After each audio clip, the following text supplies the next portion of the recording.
Hello there. Happy Sunday, friends, lovers. This is 5 Minutes with Robert Nasir. You might not have known that. We didn't put the title card up right away. But we got it there eventually. Here, we'll give you a taste of that again. Look at that. Whoa! Why do I make such a big deal out of the title card? We'll tell you in a second. Happy Sunday, friends and lovers. Today is May 16th. 2021. Thank you so much for joining us. Yes, this welcome. is 5 Minutes with Robert Nasir, and I am Robert Nasir. That's right. I'm joined, as always, by my much more decorative co-host, Amy Nasir. That's me. And you know who you are. We are so glad you are here. By the way, it is indeed pronounced Nasir. Mm-hmm. Sounds kind of negative. Maybe we should change it to yes, sir. Robert, yes, sir. Amy, yes, sir. I've told people before, and I was kidding, but not all the way kidding, that one of the reasons I started a podcast was so people would learn to pronounce my name. I have been told before by a waiter, a maitre d', a guy who stands at the front of a restaurant, whatever that position is. Oh, no. It's pronounced Nasir. So thank you for trying to tell me how to pronounce my name. This is 5 Minutes with Robert Nasir. It is Sunday, May 16th, the 136th day. 136th, the 136th day of this your best year yet. Yes. With just 229 days left to make it so. As Jean-Luc would say, so make it so. There are 223 days until Christmas. Although it's always a good time to go out and buy yourself an early Christmas present. Mm-hmm. Treat yourself. That's right. Treat yourself. In fact, we're going to treat ourselves because it is also one day until Robert and Amy are on vacation. We're gone. We're out of here. We'll tell you what happened when we get back, but Amy's taking the week off. Yeah? I take every week off. But Amy's taking the week off. Robert, and it's going to be Robert good. Works on the show and other things. Oh, well, yeah, given what I do, I should just go out and get a day job. It would be so much easier. But really, we're really off since yesterday. Mm-hmm. But we love you, and we love this show, and we're looking forward to the next show already, even though this one's going... We just can't skip it. We just can't say no. So we're glad you're here. Thank you so much. Thank you for joining us in the chat. I see we're taking off there. So good. And we are looking forward already to telling you all about the coming week's adventures. Today, May 16th, is the date in 1717 that François-Marie Arouet, better known by his nom de plume, Voltaire, Yes. was imprisoned in the Bastille for nearly a year. For what? What terrible thing did he do that put him in prison for a year? It was his writings. Yep, he wrote things that the crown didn't like. He wrote bad things. They weren't even bad things. Except that while he was there, he actually wrote more. Yes. It's the funniest thing. It's 2021, and that was 1717. But even in 2021, even right now, most of the world does not have codified freedom of speech. That's so strange. We're so used to the First Amendment in the the very first. The first thing you Yes. think of after you write the Constitution is, okay, we've got to add a few things to this. The First Amendment should protect the right to the freedom of speech. Yes, And absolutely. in 2021, much of the world still doesn't have this.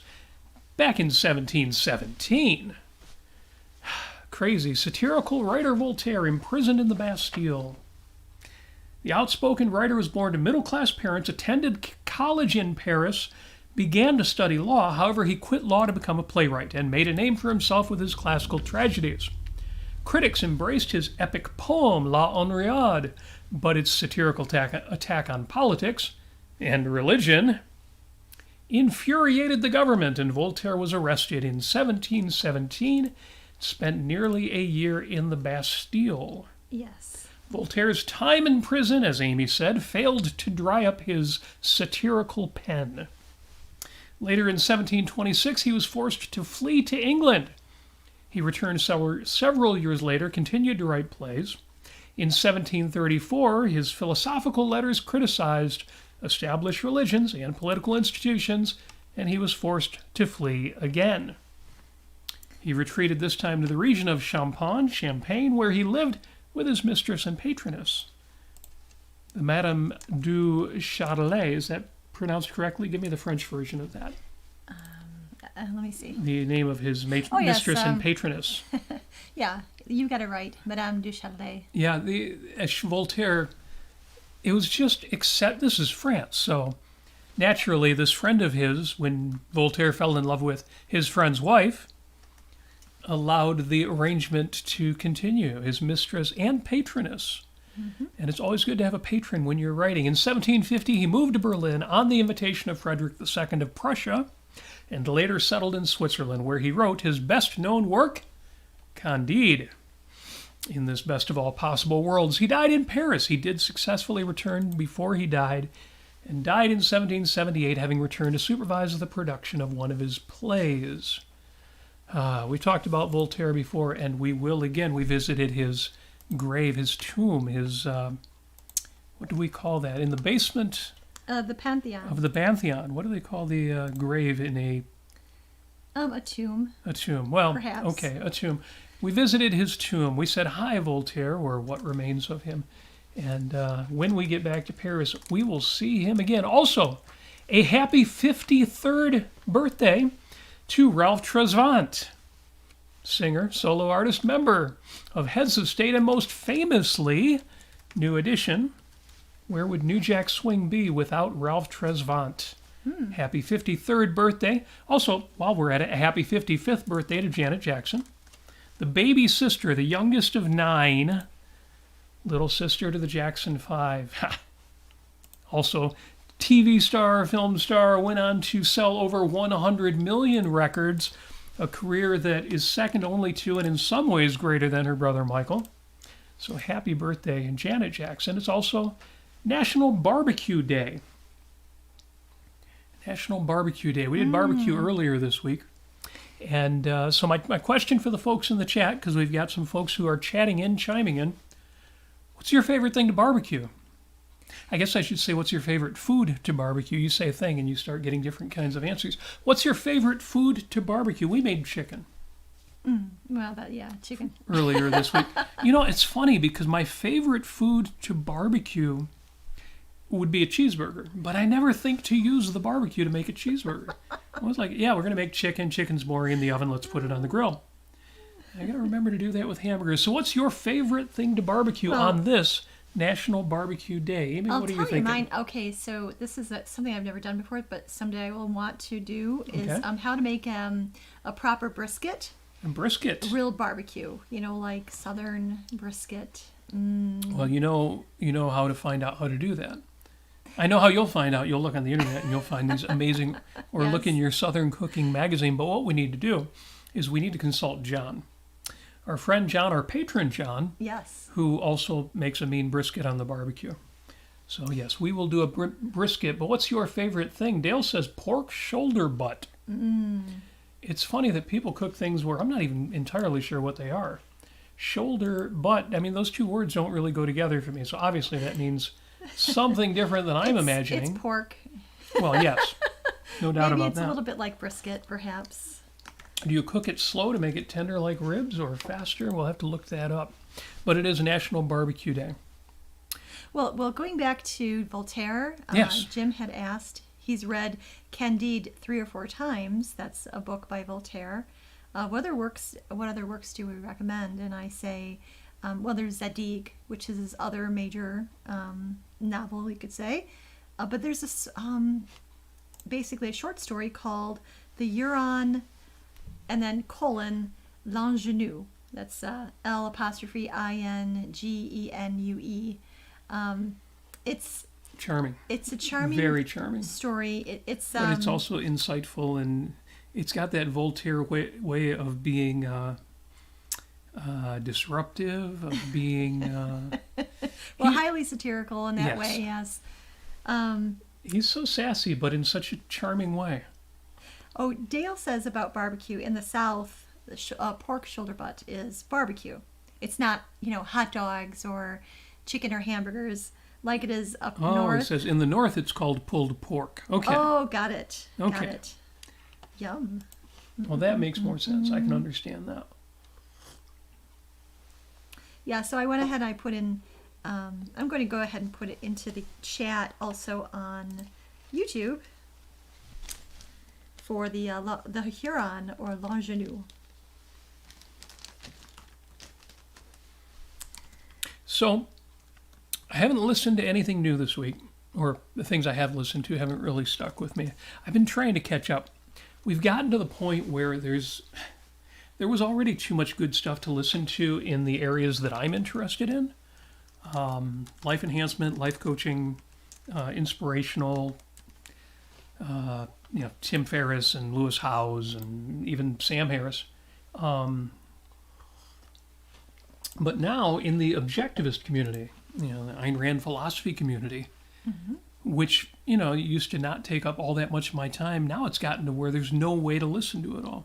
So I'm running behind, trying to get caught up.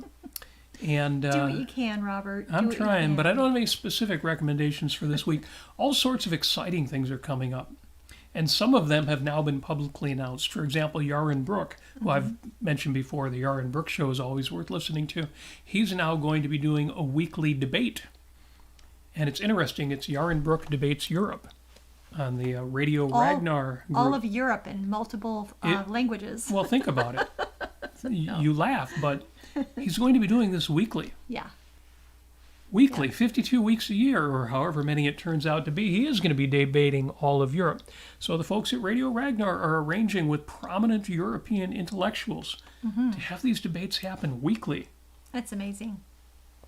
I mentioned that it used to be when I would order tapes on philosophy, or different, the different ways we had of accessing recordings. It was expensive, it was slow, there wasn't that much. You were always waiting for the next thing to come out, the next book or the next recording. And then the internet came out and you started having a little bit coming out. But the last year or two, it's gotten to where you just can't listen to it all. So I've had to be highly selective.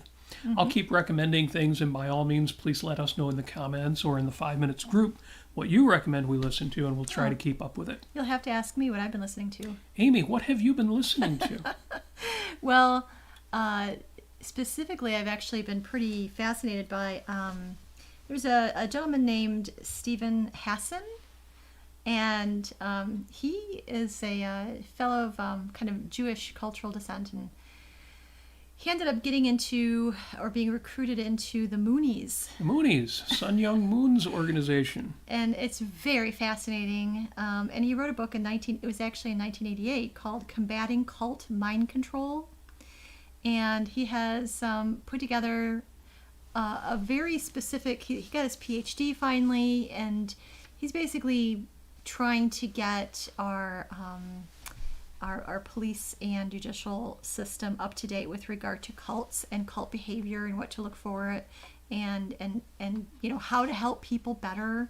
But anyway, he's a very fascinating read. He recently wrote a book called The Cult of Trump, and you might read it even if you are a fan of Trump's policies. It does talk about how Donald Trump and many other folks, many other people who are who put cults together, basically, like Keith Raniere of NXIVM, and of course Scientology and L. Ron Hubbard, and all of these crazy people who are just hell-bent for power. So you've been listening to him? Yeah, I've been listening to interviews of him on YouTube, basically, but yeah, it's pretty fascinating. He knows his stuff, and he's pretty good with regard to, at least in a lot of his language, he's pretty good in terms of making sure that what his principles are in terms of getting people to the point of being able to think critically and to think for themselves and, be their authentic self, as he puts it. Yeah. And so that's really, really, really fascinating. That's what I've been listening to. Well, good. And this is a good time for that. We're coming out of a challenging time. It's funny, we did an episode last year called Challenging Times. Oh, I remember about that. Getting through challenging times. And it was at a time when things were kind of getting to us. And so we shared some of our thoughts on that and maybe some ideas for dealing with things. And now we find ourselves sort of coming out of that. In fact, one of the reasons why I think you're interested in folks who are dealing with the psychology of groups right now is that as we come out of these times, there's a lot of anger out there about what we went through. And there are good reasons for a lot of that anger. But unfortunately, it's getting in the way of there being a lot of celebration for us entering the better times. And I hope that we can balance it. I hope we can mix it. I hope we can integrate that. And that's why my thought this week is let's take some time off, but also it's time to get nice. Yes, it's time to get nice. It's time to get nice. Yes. And to piggyback on what you were saying, this last year being the difficult year, one of the things that Steve Hassan was talking about, this expert on cults, was that during times of trouble in people's lives, if a person is, even if a person's very intelligent and very self-possessed, or however, if they go through a situation where it's psychologically traumatic, like death of a loved one, things like that, and even in terms of like having people, millions of people actually in the United States and elsewhere in the world, going through these extremely traumatic experiences in this past year, that is where a lot of cultists will step in and try to recruit. So if you find yourself you've been embroiled in cults this past year, I advise you to get help. And if you are having traumatic experiences now, just keep on the lookout. I don't worry so much about getting caught up in a cult.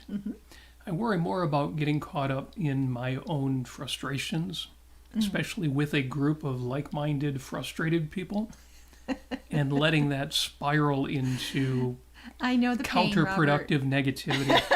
Well, the reason I say that is I suspect that 99.8% of the people listening to us are thinking, well, it's all very interesting, but I'm not in a cult, and I don't know anybody in a cult. But for me, again, the valuable part of those insights is it's just so easy to get caught up in our own grousing because there are things to be angry about. And we can let that fester. Yes. So, and I'm only kind of kidding about if you find yourself that you've been embroiled in a cult. Our audience listening today is not that audience.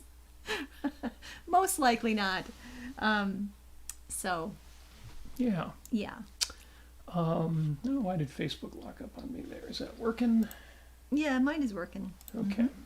One of my monitors here is acting funny. So anyway, I'm just thinking it's time to get nice. I get that expression from Fry and Laurie. Hugh Laurie and Stephen Fry, when they had their television show, a bit of Fry and Laurie did a musical parody. They did a rap song. It was a takeoff on the old expression, badass mother. Well, I won't complete the expression, but the name of the song is Good Ass Mother Liker. Yes. You can do a Google search for that. The link will be in our show notes. It's so melodic and charming. Because I'm a good ass mother liker. Yo. Yeah. It's very funny. silly and very funny. Yeah, the laugh track's a little too loud in it. It's a clever enough song. They should have done it without that. But very funny, worth seeing. And again, the title of the song is Be Nice. Yes. And then in parentheses, good ass mother liker. And that's what I want to do is be nice. And I looked on the internet. Well, how do I be nice? And I got all these Psychology Today articles and all these other related articles. Don't be nice. Be kind. What do you mean, don't be nice? What the hell does that even mean?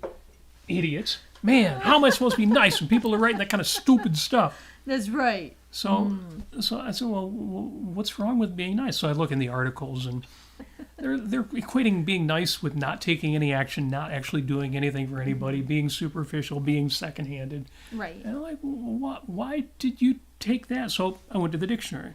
As I always do, I'll go to the dictionary. Yes. And it's funny, if you look in the Oxford English Dictionary, there's all these old definitions that are labeled obsolete.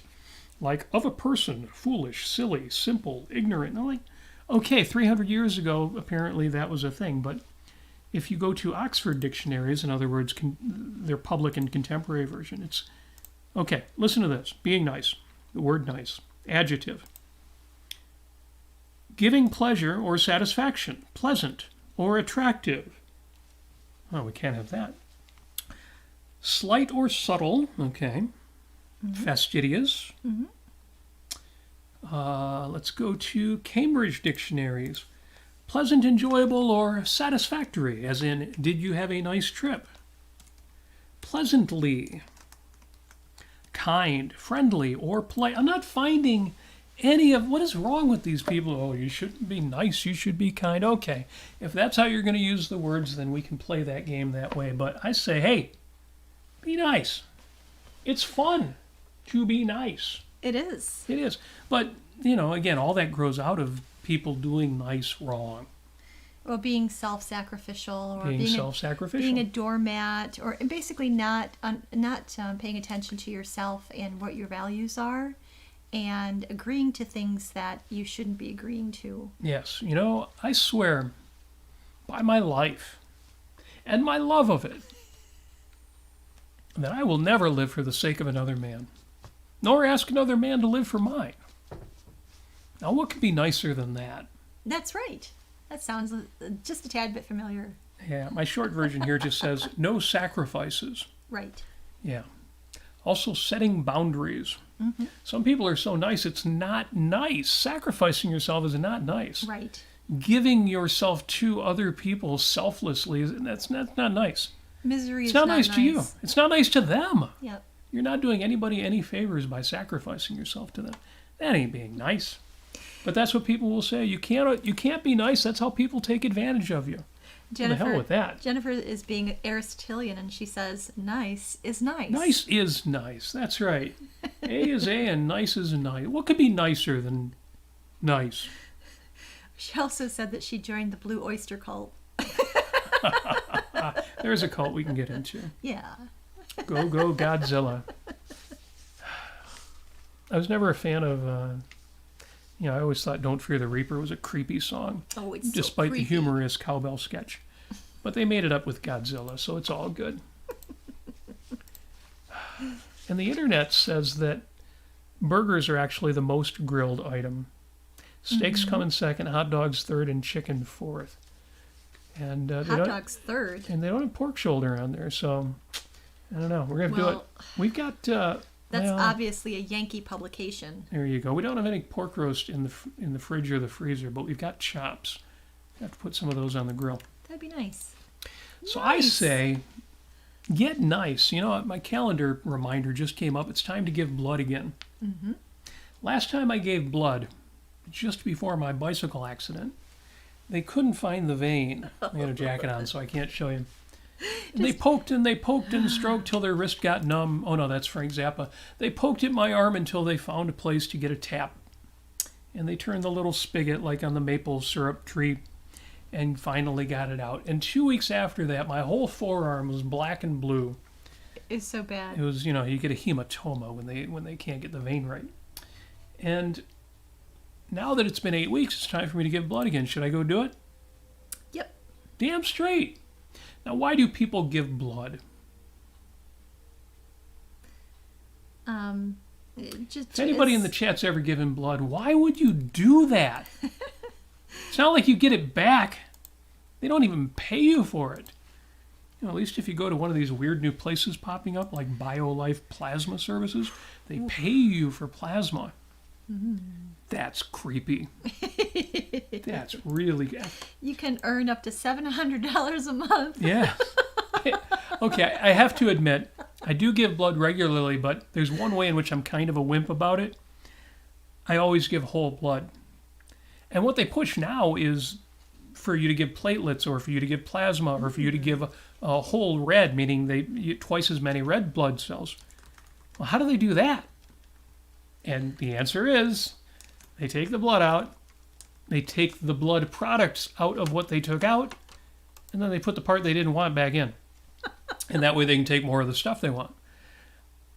No. When you take it out, I don't want it back. When it goes out, this is a one-way transaction for me. So I guess I'm a little wimpy in that way. I know people who are like, oh, yeah, I do power red. Well, you do your power red, and good on you. Well, Dale is not a wimp. And Dale does platelets every Dale. 2 weeks. Holy smoke. Amazing.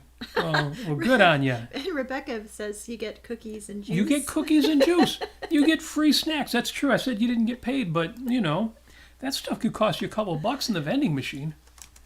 It's all good. But no, it's like charity. It's optional. It's not a primary virtue. Yeah. But it's virtuous to the extent that it's consistent with your values. Right. Charity can never be a primary virtue because we don't believe in self-sacrifice. As you say, human beings are your favorite species. But human beings are my favorite things. They really are. There's nothing out there that beats a person for a potential value. And Jennifer says, yo mama might need it. Your mama might need it. Yeah. Heck, it could get sent down to Florida for some reason. God knows, I'm up in Motown, Michigan. But it could happen. Or it usually goes to Ohio. I don't know why they send my blood to Ohio. But the neat thing about the Red Cross now is they have an app, and it shows you on your phone. It shows you your COVID test. Every blood test is a free COVID test. But it also shows you where your blood ended up. Like, why does it always end up down in Ohio? It's like they got a bunch of hold my beer types down there. Is Ohio more reckless? Anyway, if they need my blood, they're welcome to it. Yeah, I'm sure that they are doing all sorts of extreme sports down in Ohio. I'm a big fan of being nice, of just doing nice things. Yes. Now, it's heartening. Yeah, now Dale does say that he does faint more when he tries to do whole blood. Wow. Yeah. Well, I mean, if you need the red blood cells and all that, if your counts of different blood products are different for different people. Good on you, Dale. That's so cool. That really, and again, it's something. Hearty handshake. It's above and beyond anything I can do. Speaking of giving blood, speaking of being nice, we went to a park last night. People in Michigan will know this Mayberry State Park up on 8 Mile Road in Northville, Michigan. And it's a big property with all sorts of like woods and trails. And we've gone there before just to walk through the woods. Big place. And once a year they rent the place out or whatever they do to Trivium, the folks who do races, 5Ks and stuff like that. And what Trivium sets up, they've got this thing called the Midnight Bootleggers 5K. Yes, it's so fun. It's so fun because they set up a 5K, they've set up a race, but instead of just the finish line there being bottles of water and snacks, there's hooch, there's bootleg. Yeah. Oh, look, I have some left, actually. So Amy's got a little left there from one of the two types of bootleg they had. I got the strawberry, the kind of frou-frou one. Amy this was the Moscow Mule Moscow type Mule. Of, so Amy always gets the hardcore stuff. Still tasting good?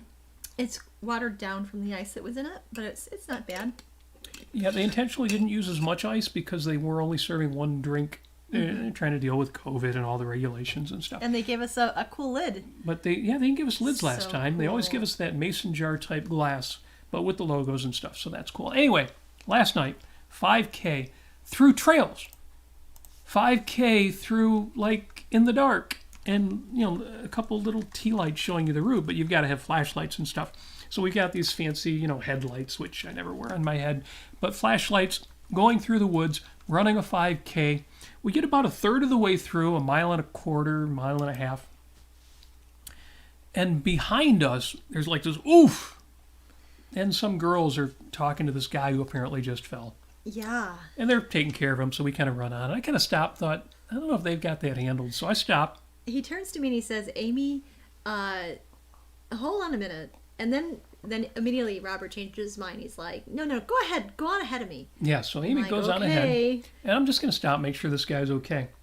Turns out the guy who fell tripped over a root, fell on a rock, cut his nose and nosebleed and his elbows all tore up. I won't get too much into the gory details, but it turns out this guy who fell, and these girls are like asking him, is there anything we can do for you? He's 77 years old, running a 5K through the woods, and he's on his own. Nobody else is around him, right? Other than those of us in the third wave. And so the guy, and it's funny, it reminded me of myself when I got in my bike accident. He gets up and says, "No, I'm fine. I'm fine. You guys go ahead." He's bleeding out his elbow, and his face is all bloody. And he's bearded guy. He's got blood in his beard. And just a flesh wound. Just a flesh wound. And his headlight had broken. So he's got no flashlight. And we're in the woods. It's dark. It's pitch black. Yeah. And so the girls go on, and I tell this guy, "Hey, I've got an extra flashlight. Yeah. So you take my light." Yeah. And he's like, "Oh, okay." And he eventually takes the flashlight. So because my wife's got an extra one up there, I'll catch up with her. Yeah. And the guy kind of starts moving, and I can tell he's in pain. Yeah. But he's kind of like me. He's like really gruff. He's like, no, I'll be fine. And he doesn't want anybody to help him. He doesn't want to, turn back or anything. We're already a third in. Turning back wouldn't make a whole lot of sense. So I ended up pacing the guy. Finally started a conversation with him. Yeah. He's like, "Oh, I thought you said you had an extra flashlight." I'm like, "Well, my wife's up there with it somewhere." But I remembered, I remembered anybody with a cell phone these days has a flashlight. So I turned on and we're just walking together. We're not really jogging. We're just walking high speed. And this guy is just, he's bleeding and he's walking. Well, I finally catch up. I finally slow down and wait a couple of, a minute or so, and then I finally find Robert, and Robert's like, "Hey, Amy, it's my new friend Tim." Yeah, he's my friend Tim. Well, the funny thing is, I started a conversation with him. Finally got him to open up. Yeah. And when he did, he was just the friendliest guy. Yes. Super sweet. It turns out this guy had just started jogging, just started doing for these 5Ks 7 years ago. When he was he's 77. He started when he's 70. And he's telling us about, the last one I did was 10K. And, really? I had this other one that was, I forget, like really crazy races that this guy has done. Yeah. Who didn't start doing any of this until he was 70. Yeah, and he's not a physically fit person. He's he's rugged, but he was rugged. not slender. Yeah, he was not slender. But he just looked like a 77-year-old guy with a lot of facial hair and just rough and ready, and I loved it. I just loved it. I absolutely loved it too. I was a little bit concerned at first because I was waiting for Robert. He didn't show, and I'm like, okay, I'll wait. So I told Amy, "You can run ahead of us. I'm just going to hang out here with Tim." And Amy's like, "No, I'll stay with you guys." And it was a real pleasure. Amy gave me the extra flashlight. The three of us all went in together, and we came in. What did we come in? We came in. Amy and me and Tim came in 276, 277, 278 out of 282. So in other words, Amy was last. And we were not last. We were not the last. Amy was 7th from last. Yep. I was 6th from last place, and Tim was 5th from last place. There were 4 women out there somewhere. I saw their names. I don't even remember them coming in. They might have been in a different wave, but they came in after us, saved us from being the last ones. Yes. Thank you. Thank you to those women. Thank you to there. those 4 ladies. Yes. Because we did a 5K. I think it was one of the Dirty Dog or Warrior Dash, one of the crazy obstacle course really ones. Crazy we ones. did one once before where Amy and I came in dead last. But as we were talking to this one lady who was one of the volunteers there at the 5K, and she's like, "Oh, that's too bad you came in, last." And I'm like, "Well, we compete with ourselves, so it doesn't really matter." Well, we finished. We finished, so we came in way ahead of anybody who didn't race at all. Right. Which, was us 10, 15 years ago. We never did 5Ks. But, through the feelings of like, at first I'm like, I think we will because we passed the halfway point. Now, mind you, this happened right before the halfway point when he fell and everything like that. We get up to the halfway point where they're serving water. Yeah, there's these 2 gals running the water table, and they see this guy with blood all over, and they have no idea what to think. club oh, well, everywhere. I don't know if you really should be going on. But they didn't offer to, call anybody or anything. Just, I don't know, I don't really think you should be going any further. And Tim, and it's funny because when they did that, Tim, who we had been chatting with, real fun and friendly, went back into his gruff mode. That's okay. And then he just keeps going on. And after the table... I told the lady that, we had a cell phone and that if we've anything got happened, this. we're going to watch him. We've got this much better than you girls do. And right after the table, he opens up again. We start chatting. He's real friendly. And it's just funny that he had the gruff thing going on until you kind of connected with him. But the moral of the story for me was that, I did kind of want to not be, seventh to last place, but honestly, it wouldn't have been as fun as it was if we hadn't had, It was so fun. Gotten a conversation with Tim, and he was telling us about his travels to Ireland, and we were just going back and forth and bantering and making jokes and everything. It was really a lot of fun. And it was fun too because when I looked up our stats afterward, see where we came. Yeah. You can look up this guy by his name, Tim Little from Ann Arbor. Well, it turns out you can look up his stats on all these other races he talked about, and he was there, and he did all these things and other things he didn't even mention, and it was just so cool. And then 77 years old. By the time we got through the finish line and everything, we flagged some of the people, and we're like, we need a first aid kit here. Yeah, they're like, where's the first aid kit? Oh, yeah, go over there by that pole, and we go over there. And the people who were running it, they looked at poor Tim, and they looked at him like in shock, like, "Oh my gosh, this guy's about to drop dead." and the coup de grace is Tim was not alone. Right. He races with his wife, who coincidentally is about 10 years younger than him. Yeah. And he races with his daughter. And they looked at him like, "Oh yeah, there's it's nothing, just a flesh wound. There's Dad again. There's Tim again. Yeah, get him cleaned up. Let's, But they weren't like, oh my God, no. They were just, oh yeah. The guy's bleeding everywhere. So it was fun, and it was fun. It was more fun than it would have been just if we'd said, "Oh yeah, you're okay," and then we'll run on, and we won't be 7th from last place. Maybe we'll be 14th from last place. And the one lady who was running the first aid, and the one guy, he asked him. Or she asked him, so what year is it? Or do you know what year it is? And then he's like, yes. And then she's like, do you know who the president is? Yes. Yeah. Yeah, I do. He didn't answer the question. They didn't get the result they were supposed to get from asking the question, but they just let it go. They're just like oblivious. It was crazy. It was very, very funny. And it really made our night. And then there was a bluegrass band who I got up and danced to, and it was really fun. Such fun. So, we talk about being nice, and then I go online to look up articles about being nice, and they're all like, "Don't be nice, people will take advantage of you," or "Don't be nice, that's a way you're taking advantage of people."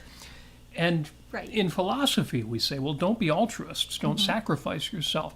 Don't be nice if it's a sacrifice. Don't, kindness is not a primary virtue, and don't. But you see these commercials where somebody's super nice, or these video clips where somebody's super nice. These kind of long videos online about this, the Chinese guy who watered the plant and helped the old lady, and then later on it all comes back to him, and it feels so manipulative. But at the same time, you do these things, and it's not even just, it feels good in the heart to have been so helpful. No, it's just fun. It's just fun. Yes. It's just good. And I said before, there's that old expression, be the change you want to see in the world. Yeah, okay, but but basically you make your world into what you want by being what you want there to be. Exactly. And if nobody else does it, at least there was me doing that thing. And really, there's so much fun out there in the world, even when you are in an experience where you just didn't expect. And then you just make the best out of it, and it turns out to be even better than you ever expected. And it was just really nice. Yes. And my guess is that you listening to this, you out there right now, you know who you are. My guess is you already know all this.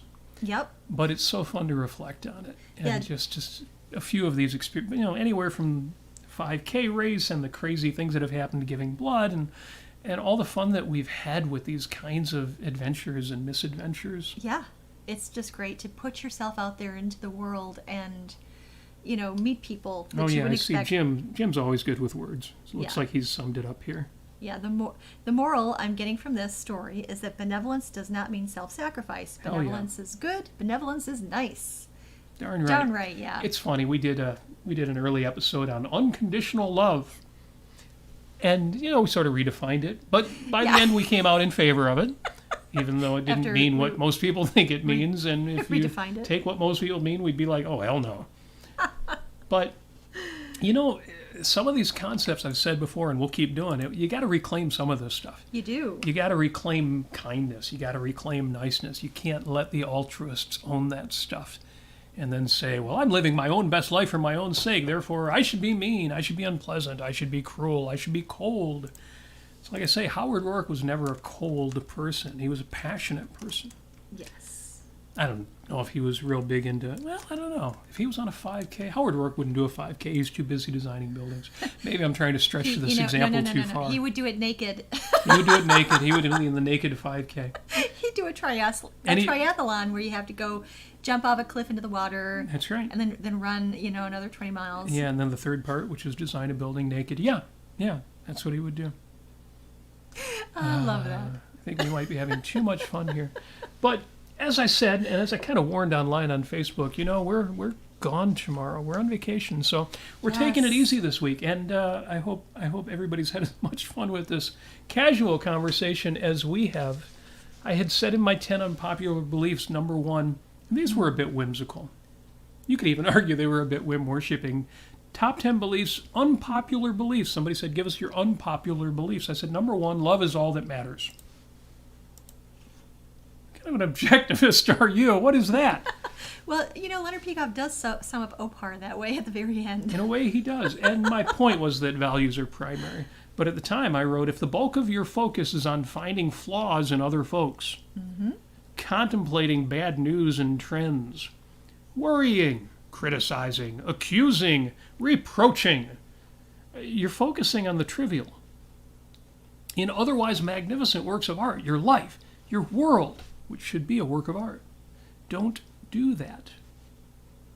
And my number 2 belief was man is essentially good. This is controversial even in objectivist circles. Of course, most of these were. I went way overboard. Man is essentially good. The external objective measure of a man's worth is, did he produce as much as he consumed? Did he give as good as he got? Throughout history, man has. Otherwise, we would not be here.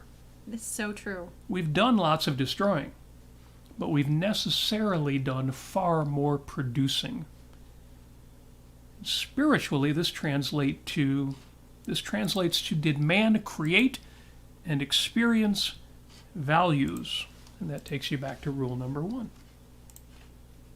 Rule number 3 was all of your opinions regarding sex are wrong, and I'm not even going to get into that. So that was a fun one. 10 beliefs, just gonna leave that non-political and there. unpopular. Well, that was one of my most popular posts on Facebook that year, and maybe I'll link to it. But it was a meme going around, so naturally I had to give it that quirky Nasir touch. I guess rule number 10 was related, but it was kind of negative. There are many rational people that are not reasonable, which means that in fact they aren't rational either. If you're rational and you're a mean person, you're probably not all that rational. If you're rational and bitter, you're probably not all that rational. If you're rational and you're out to attack all of the irrational ones, you're probably not all that rational either. That is not a good use of your time, your energy, or your mind. So that's it. But hey, you know what? Yeah. It's easy enough to turn that around. Turn it around. Turn it around. Life's too short. That's right. Actually, life's too short no matter what. What the hell are we doing? What is mortality? Oh, well, memento mori. We've said it before and we'll say it again, so I'm not going to say it now. So that's it. That's it. That's all I wanted to say is good on you nice people out there. Yes. If you think you could be nicer, go for it. If you're not a nice person, turn it around. Yeah. Because it's unbelievably fun. Oh, yes. But no homework. I do have a Post-it note for the week. My Post-it note for the week says, Have a good time all the All the time.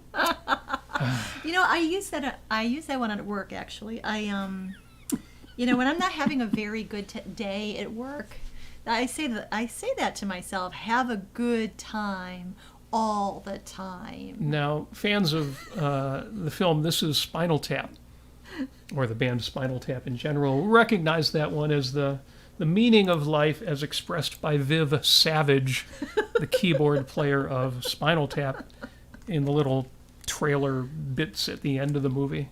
And, of course, it's absurd, and you wouldn't want to do that in an emotionalist way. Quoting Richard Bach, hedonism is no fun, but have a good time all the time. I actually find that inspirational. Mm-hmm. So that's my Post-it note for the week. As always, show notes for this episode will be updated right after the show and will include all the links you need.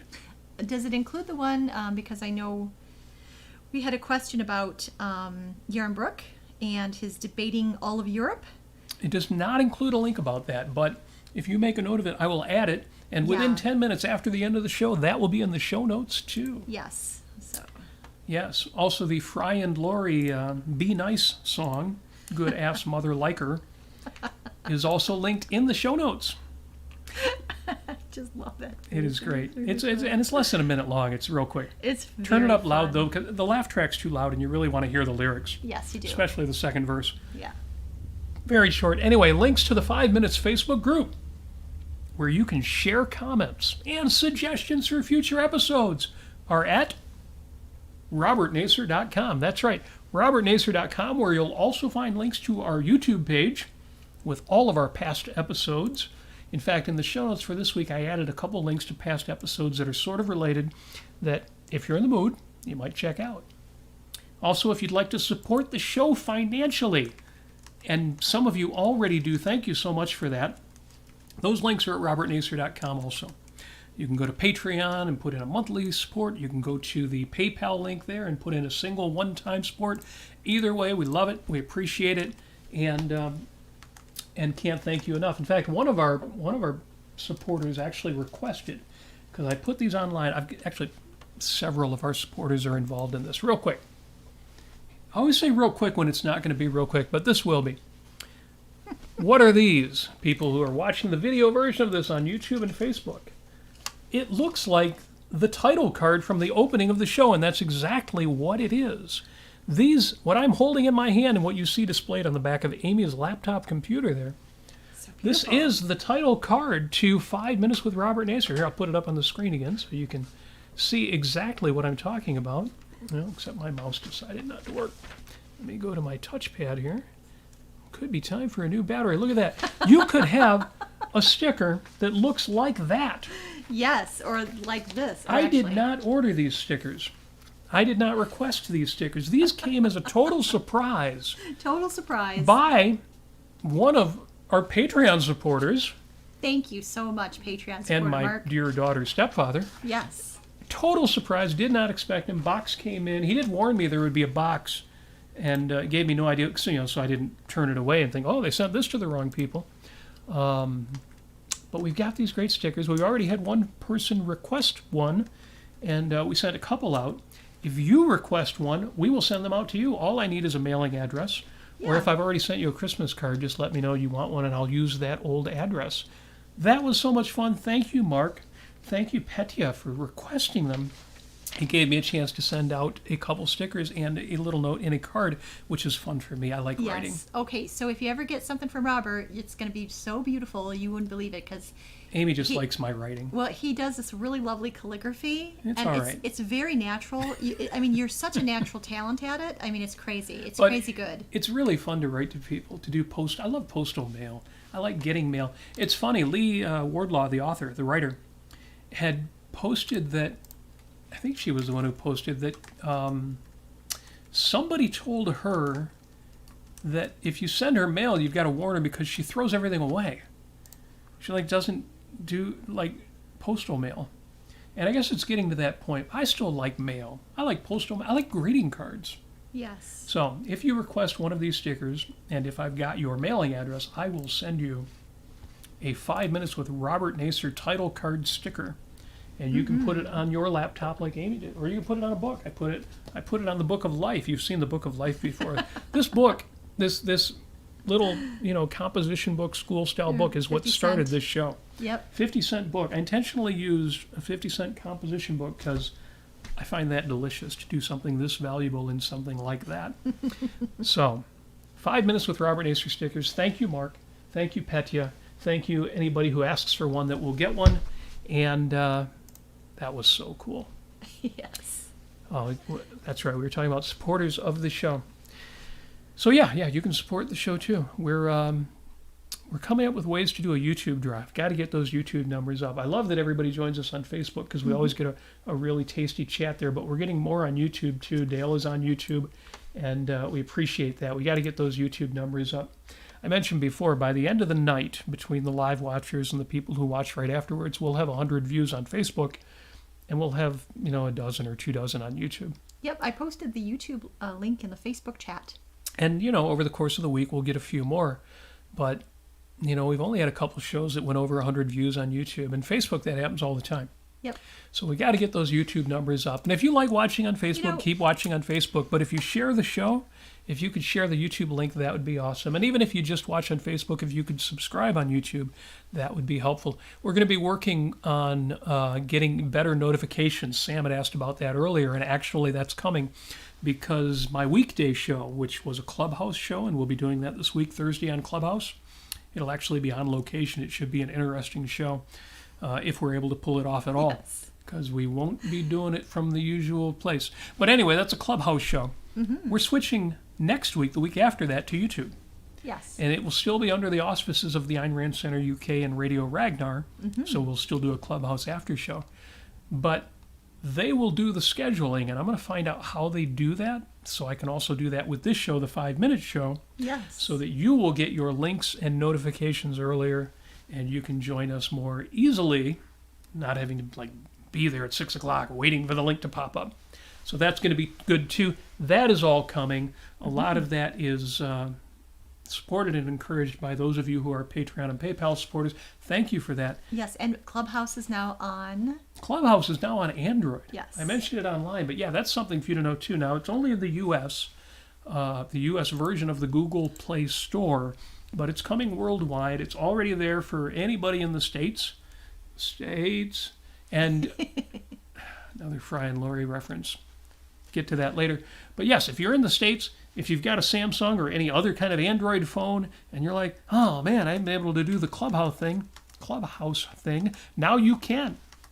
That is there for you. So thank you for joining us on this very casual, nice episode. It's vacation week for us. It's all casual. In fact, next Sunday's show may be equally casual. We will see how that goes. At minimum, we're going to be able to tell you all about the exciting things that happened this week. But in the meantime, unless there's anything else in the chat that I need to address, I'm going to wish you, because I'm not going to see you for a few days, I'm going to wish you success. I'm going to wish you flourishing, as I always do. I'm going to wish you a really good time. Be nice out there. Have a good time. And as always, and maybe even a little extra because we're feeling it this week, we wish you, the person listening right now, we wish you love.